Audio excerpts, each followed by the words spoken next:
નમસ્તે વિદ્યાર્થી મિત્રો, કેમ છો બધા જ વિદ્યાર્થી મિત્રોને મારા જય શ્રી કૃષ્ણ. આપણે વાણિજ્ય વ્યવસ્થાની અંદર ચેપ્ટર નંબર 4 વિશે અભ્યાસ કરતા હતા, જેની અંદર આપણે અગાઉના વિડીયોની અંદર સત્તા સોંપણી અને વિકેન્દ્રીકરણ વિશે પરિચિત થયા. અને ત્યારબાદ આપણે આજે આ વિડીયોની અંદર સત્તા સોંપણીના મૂળ તત્વો, બરોબર, ખૂબ જ ઉપયોગી આઈએમપી પ્રશ્ન છે. દરેક વિદ્યાર્થી મિત્રોએ આ સત્તા સોંપણીના મૂળ તત્વો એ યાદ રાખી લેવાના છે. તો એની આપણે લુઈસ એલન સત્તા સોંપણી વિશે જણાવતા કહે છે કે સત્તા સોંપણી એ અન્ય વ્યક્તિને સત્તા અને જવાબદારીની સોંપણી અસરકારક દેખાવ માટે ઉત્તરદાયિત્વની સ્થાપના કરે છે.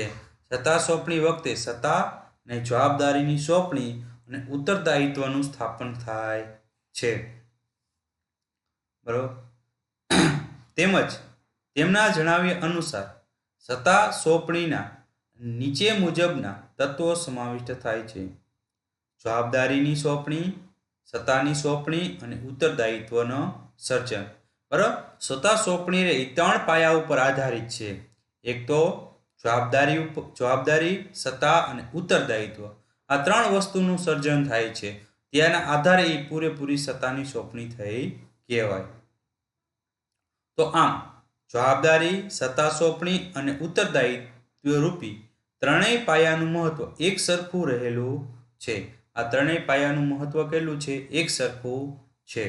બરોબર. જવાબદારી પણ હોવી જોઈએ, સત્તા પણ હોવી જોઈએ અને એનું ઉત્તરદાયિત્વ પણ હોવું જોઈએ. ત્યારે આપણે પૂરેપૂરી સત્તા સોંપણી થઈ કહેવાય અને વ્યવસ્થિત સત્તા સોંપણી થઈ કહેવાય.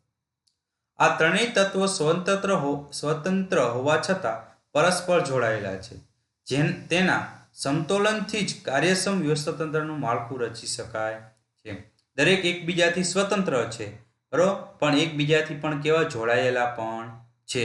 જેના કારણે આ ત્રણેય પાયાના આધારે જ આપણું વ્યવસ્થાતંત્ર રહ્યું એ અસરકારક રીતે અને અસરકારક માળખું રચી શકાય છે.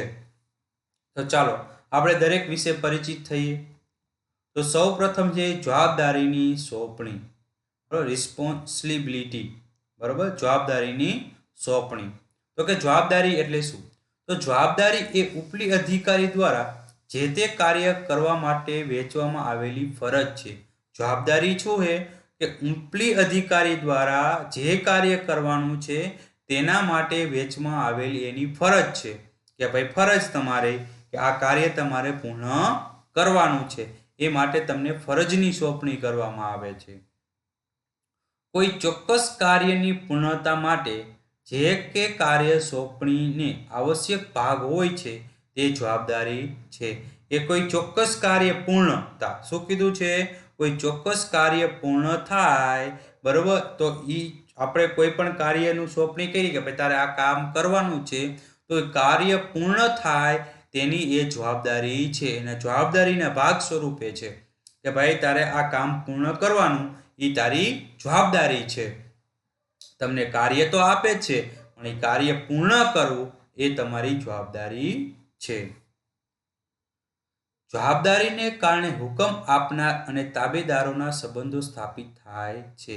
જવાબદારીને કારણે હુકમ આપનાર અને કામ કરનાર વ્યક્તિ, બરોબર, આ બંને વચ્ચેના સંબંધો નક્કી થાય છે. એટલે જવાબદારી અને કામદાર આ બંને વચ્ચેના સંબંધો નક્કી થાય છે. એટલે હુકમ આપનાર વ્યક્તિ અને કામ કરનાર કર્મચારી આ બંને વચ્ચેના સંબંધો નક્કી થાય છે. કારણ કે તાબેદારોએ હુકમ આપનારને સોંપેલા તમામ ફરજોનું પાલન કરવાનું છે.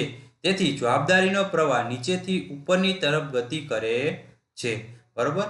કે હુકમ આપનાર વ્યક્તિ હોય એનું ફરજોનું પાલન એને કરવાનું હોય છે. તેનો પ્રવાહ કેવો હોય છે? નીચેથી ઉપરની તરફ જાય છે. બરોબર. એટલે કે જે જવાબદારી રહે, આ જવાબદારીનો પ્રવાહ રહ્યો એ નીચેથી ઉપરની તરફ હોય છે. અને સત્તા સોંપણીનો પ્રવાહ કેવો હોય છે? સત્તાનો તો કે ઉપરથી નીચેની તરફ હોય છે. એટલે તમારે જે કાર્ય પૂર્ણ કરવું એ તમારી જવાબદારી છે, બરોબર. તો યાને તમે જવાબદાર કોને રહ્યા? તો તમને ઉચ્ચ અધિકારીને રહ્યા કહેવાય. એટલે કે તમને જે કાર્ય સોંપ્યું છે એ વ્યક્તિને તમે જવાબદાર રહ્યા કહેવાવ છો.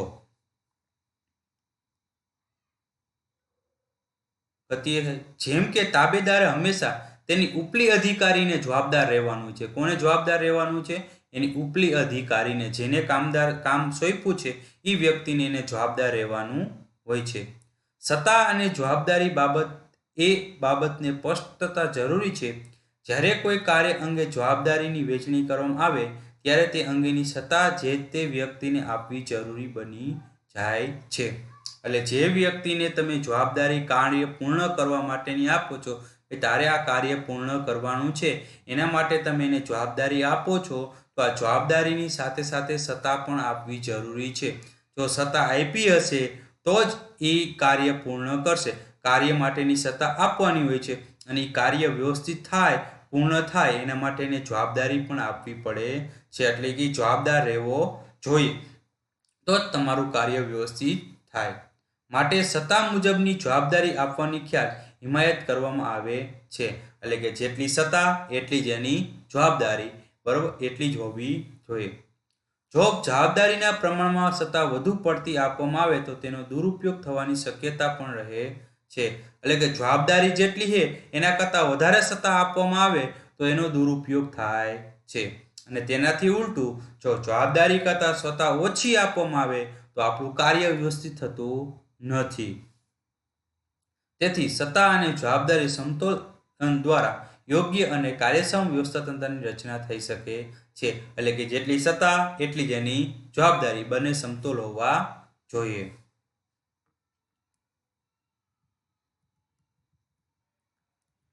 ત્યાર પછી છે સત્તાની સોંપણી. સત્તા એ એક એવો અધિકાર છે જેના દ્વારા અન્ય પાસેથી કામ લઈ શકાય છે. બરાબર, સત્તા એવો અધિકાર છે કે અન્ય વ્યક્તિ પાસેથી તમે કામ લઈ શકો છો. સંચાલક તરફથી મદદનીશોને જે કાર્યની સોંપાયો હોય તેને સારી રીતે પાર પાડવા માટે તેની જરૂરી સત્તાની સોંપણી કરવી જોઈએ. કે ભાઈ સંચાલકો તરફથી મદદનીશોને જે કાર્ય સોંપવામાં આવ્યું છે આ કાર્ય વ્યવસ્થિત રીતે થઈ શકે એના માટે એને સત્તા આપવામાં આવે છે. સત્તા સોંપણી એ ઉચ્ચ સપાટીએથી તળ સપાટી તરફ જાય છે. સત્તા સોંપણી કઈ રીતે થાય? ઉચ્ચ સપાટી, તળ સપાટી. અને જવાબદારી કઈ રીતે હોય? જવાબદાર તો કે તળ સપાટીથી ઉચ્ચ સપાટી તરફ. જેમાં સામાન્ય રીતે નિર્ણયો લેવાની અને હુકમો કરવાની સત્તા આપવામાં આવે છે. સામાન્ય રીતે નિર્ણય લેવાની અને હુકમો આપવાની કે ભાઈ તારે આ કામ કરવાનું છે, એવી તમને એના માટેની સત્તા આપે છે. સત્તા સોંપણી વિવિધ બાબતો માટે હોઈ શકે છે. જેમ કે માર્કેટિંગ મેનેજરને તેના વિભાગ માટે જરૂરી ખર્ચ કરવાની સત્તા, કર્મચારીની નિમણૂકની સત્તા, શિક્ષાત્મક પગલાં લેવાની સત્તા વગેરે પ્રકારની આપવામાં આવે છે. જેવું એનું કાર્ય એ પ્રમાણે એની સત્તા આપવામાં આવે છે. સત્તા આપ્યા પછી એને કંઈ ઉચ્ચ સંચાલક સપાટીના જે સંચાલકો રહ્યો એની પાસેથી કોઈ પણ જાતની પરમિશન લેવાની જરૂર રહેતી નથી. એક્ઝામ્પલ તરીકે માર્કેટિંગ મેનેજર રહે એને ખર્ચ કરવાની સત્તા આપવામાં આવી છે. તમારા વિભાગની અંદર જેટલો ખર્ચ કરવો હોય એટલી તમને પૂરેપૂરી સત્તા આપવામાં આવે છે. તો જ્યારે એને કંઈ ખર્ચ કરવો હોય, જાહેરાત કરવી હોય, બરાબર, અથવા તો માર્કેટિંગ મેનેજરની અંદર કર્મચારીઓ વધારે રાખવા હોય તો એના માટે એને કોઈ પણ જાતનો ઉચ્ચ સંચાલક પાસે પૂછવા જવું પડતું નથી. ચાલો, તો આ સત્તાની સોંપણી થઈ, જવાબદારી વિશે સમજ્યા. ત્યાર પછી ઉત્તરદાયિત્વનું સર્જન. બરાબર, ઉત્તરદાયિત્વનું સર્જન. તાબેદાર દ્વારા થયેલા કાર્યને ઉત્તર આપવો તરતનો ઉપલી અધિકારી જવાબદાર હોય છે. તેને ઉત્તરદાયિત્વ કહે છે. કે તાબેદાર દ્વારા જે થયેલું કાર્ય રે ઉત્તર આપવાનો, કે ભાઈ આપણે તમને સત્તાની સોંપણી કરી દીધી કે તમારે આ કાર્ય કરવાનું છે. હવે કાર્ય પૂર્ણ થયું કે ન થયું, બરોબર, એનો જવાબદાર કોણ બને છે? તો કે ઉપલી અધિકાર જવાબદાર બને છે. સત્તા આપી, જવાબદારી આપી, તો એ સત્તા અને જવાબદારી મુજબના કાર્ય થાય છે કે નથી થતા, બરોબર, એ જોવાનું કામ કોનું છે? તો કે ઉપલી અધિકારીનું છે. એટલે કે ઉત્તરદાયિત્વ કોનું રહે છે? તો કે ઉપલી અધિકારીનું રહે છે. સત્તાની સોંપણી અને તાબેદારોને નિશંકપણે કોઈ પણ શંકા વિના તેના ઉપલી અધિકારી દ્વારા સોંપવામાં આવેલા કાર્ય માટે સત્તા અને જવાબદારી આપે છે.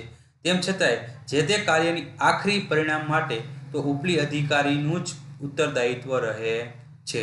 બરાબર, સત્તા અને જવાબદારી તો અપાઈ ગઈ, બરોબર, છતાં પણ એ કાર્ય વ્યવસ્થિત એનું કાર્યનું પરિણામ, કાર્ય માટે જે સત્તા અને જવાબદારી આપી છે અને કાર્ય સારી રીતે થાય છે, બરાબર, વ્યવસ્થિત થયું છે તો અથવા તો નથી થયું તો એનું ઉત્તરદાયિત્વ તો કોણ લે છે? તો કે સંચાલક ઉચ્ચ સપાટીના લોકો જ રહે છે.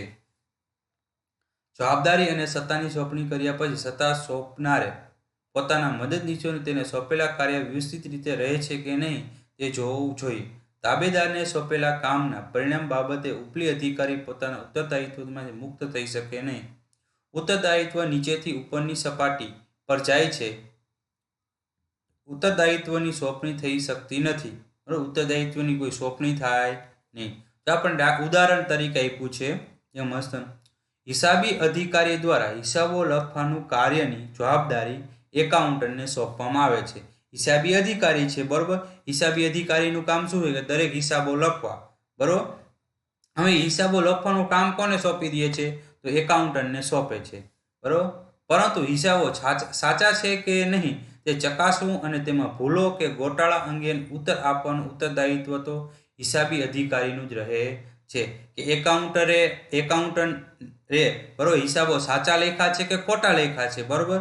ઈ સાચા કે ખોટા લખ્યા છે એ ચેક કરવાનું કામ કોનું? તો કે હિસાબી અધિકારીનું, બરોબર. કાંઈ ભૂલ રહે છે, ગોટાળા થાય છે, એ જવાબદાર કોણ બને છે? તો કે હિસાબી અધિકારી બને છે. એટલે ઉત્તરદાયિત્વ કોનું રહે? તો કે હિસાબી અધિકારી રહ્યો હંમેશા હિસાબો રહ્યા એ વ્યવસ્થિત રાખવાના હોય છે. એ ઉત્તરદાયિત્વ એનું રહે છે, એકાઉન્ટન્ટનું રહેતું નથી. એકાઉન્ટન્ટ તો શું કરે? પોતે હિસાબો લખી નાખે છે. એ સાચા લખાણા નથી લખાણા એ એનું કામ જોવાનું કોને? તો કે હિસાબી અધિકારીનું રહે છે. કારણ કે હિસાબી અધિકારી જ બધે જવાબ રજૂ કરવાના હોય છે. એકાઉન્ટન્ટ કઈ જવાબ રજૂ કરે નહીં. હિસાબ કિતાબ બધે આપવાના હોય કોને? તો કે હિસાબી અધિકારીને આપવાનો હોય છે. ઉત્તરદાયિત્વ કોનું રહે? તો કે હિસાબી અધિકારીનું જ રહે છે, નહીં કે હિસાબ લખનાર એકાઉન્ટન્ટ. હિસાબ લખનાર એકાઉન્ટન્ટનું રહેતું નથી. અહીંયા આપણો આ ચેપ્ટર પૂરું થાય છે, બરોબર.